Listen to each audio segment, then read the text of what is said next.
दोस्तों, क्या अमेरिका वाकई में ही भारत को ब्लैकमेल कर रहा है या फिर भारत के अधिकारियों की लेट लफीती की करनी आज हम भुगत रहे हैं। आज उनका आलस भारत को बहुत नुकसान पहुंचा रहा है। आखिरकार क्या हो रहा है, इनमें से जो भी आपका आंसर हो हमें वीडियो के अंत में कमेंट करके जरूर बता दीजिएगा। लेकिन पहले आप खबर सुन लीजिए। जैसा कि आप स्क्रीन पर ये इकोनॉमिक्स टाइम की रिपोर्ट देख सकते हैं, रिपोर्ट निकल कर सामने आ रही है कि भारत और अमेरिका की जो सबसे बड़ी इंजन की डील थी वो बहुत बड़े संकट में पड़ चुकी है। और इसी के साथ भारत का जो सपना है कि खुद के स्टेल्थ लड़ाकू विमान से चाइना को टक्कर देंगे, और चाइना ने जो हाल ही में 6th जनरेशन के फाइटर जेट बनाए हैं, हम उन्हें टक्कर देने के लिए खुद का एमका लेकर आएंगे। वो पूरा सपना अब गहरे संकट में जाते हुए दिख रहा है। अब ऐसा क्यों, तो उससे पहले आप ये जान लीजिए कि आखिरकार ये इंजन डील क्या थी। लेकिन दोस्तों, उससे पहले अगर अभी तक आपने इस चैनल को सब्सक्राइब नहीं किया है तो आपसे विनम्र निवेदन है कि आप इस चैनल को सब्सक्राइब कर नोटिफिकेशन बेल को ऑन कर लीजिए और वीडियो को लाइक कर दीजिए। चलिए हम वीडियो में वापस आते हैं। आप लोग ये बात तो जानते ही होंगे कि भारत खुद का एक यान यानी कि एक एडवांस स्टेल्थ लड़ाकू विमान बना रहा है, जो कि 5 नहीं बल्कि 5.5 जनरेशन की टेक्नोलॉजी वाला होगा, यानी कि नियरली 6th जनरेशन की टेक्नोलॉजी इसके अंदर होगी। और सबसे बड़ी बात यह है कि भारत नहीं चाहता कि उसका हाल भी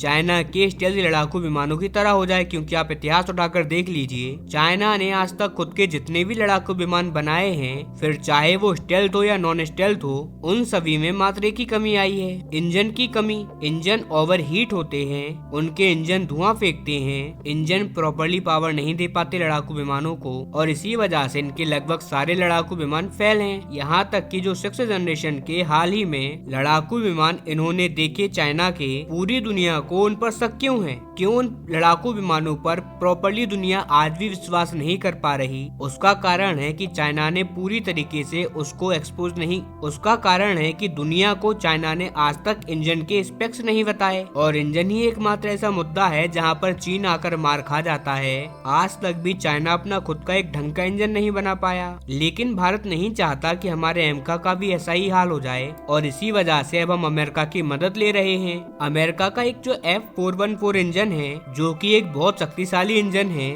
और सबसे खास बात की साइज में बहुत छोटा है, जिससे कि आप उसे एक स्टेल्थ सेल के अंदर फिट कर सकते हैं, और इसकी वजह से एमका एक 100% स्टेल्थ लड़ाकू विमान बन जाएगा, और इसे इतनी पावर मिल जाएगी जितनी कि आज तक दुनिया में किसी भी लड़ाकू विमान को नहीं मिल पाई। और यही कारण है कि भारत ये डील कर रहा है, और ये डील इतनी ज्यादा इम्पोर्टेंट है कि भारत और अमेरिका 3 साल से एक साथ काम कर रहे हैं। अमेरिका की संसद के कई सारे कानून बदले जा चुके हैं सिर्फ इस डील की वजह से। और हाल ही में जो पीएम मोदी का अमेरिकी दौरा हुआ था, तो इसको लेकर जितनी भी अटकलबाजी थी और जितनी भी समस्याएं आ रही थी, उन सभी को सुलझा लिया गया था, और ये बात तय हुई थी कि जनरल इलेक्ट्रिक है, जो कि अमेरिकी कंपनी है, वो GE414 यानी कि G414 इंजन देगी, और उसका भी INX6 नाम का वेरिएंट देगी, जो कि सबसे ज्यादा शक्तिशाली माना जाता है और बहुत एडवांस और नया भी है। वो वाला वेरिएंट भारत को मिलेगा, और इतना ही नहीं, उसकी 80% टेक्नोलॉजी भी भारत के पास आएगी, और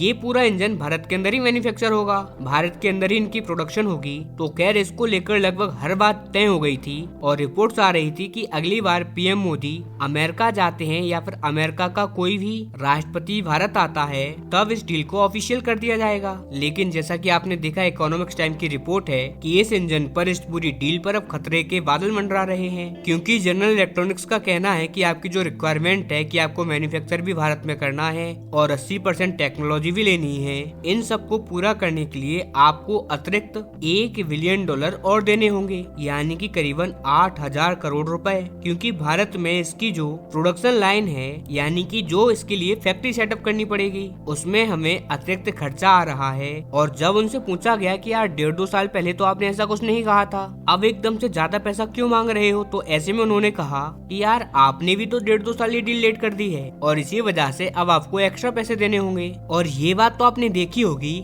आप कोई भी प्रोजेक्ट क्यों ना उठा लीजिए, जैसे जैसे वो प्रोजेक्ट डिले होता जाता है, वैसे ही वैसे उसकी लागत भी बढ़ती जाती है। फिर चाहे आप एक नॉर्मल सड़क उठाकर देख लो या कोई पुल बनाकर देख लो, हर चीज में ये आपको मुद्दा दिखेगा। लेकिन मेरा यहाँ पर सवाल है, यार चलो ठीक है, थोड़ा बहुत बढ़ा दिया, लेकिन यहाँ तो अमेरिका पूरा $1 बिलियन बढ़ा रहा है, और ये कोई छोटी मोटी रकम तो होती नहीं, ये बहुत ज्यादा बड़ी रकम है। $1 बिलियन से आप कुछ भी कर सकते हो, और इसी वजह से अब सवाल उठ रहे हैं। और अभी तक डिफेंस मिनिस्ट्री ने भी अतिरिक्त $1 बिलियन की राशि को अनुमति या फिर अप्रूवल नहीं दिया। इस पर अभी भी डिस्कशन जारी है और रिपोर्ट्स बताती हैं कि अमेरिकी विपक्ष भी यहाँ पर पीछे हटने के लिए रेडी नहीं है और भारत भी एग्री नहीं हो रहा और इसी वजह से इंजन डील और भी ज्यादा डिले हो रही है और एमका भी इसी के साथ और भी ज्यादा डिले होगा और इसी वजह से भारत की जो डिफेंस कम्युनिटी है वो दो हिस्सों में बढ़ चुकी है। आधे लोगों का मानना है कि अमेरिका जानबूझकर डिले कर रहा है ताकि भारत उसके लड़ाकू विमान खरीद सके। वहीं बाकी आधों का कहना है कि इसमें भारतीय अधिकारियों की कमी है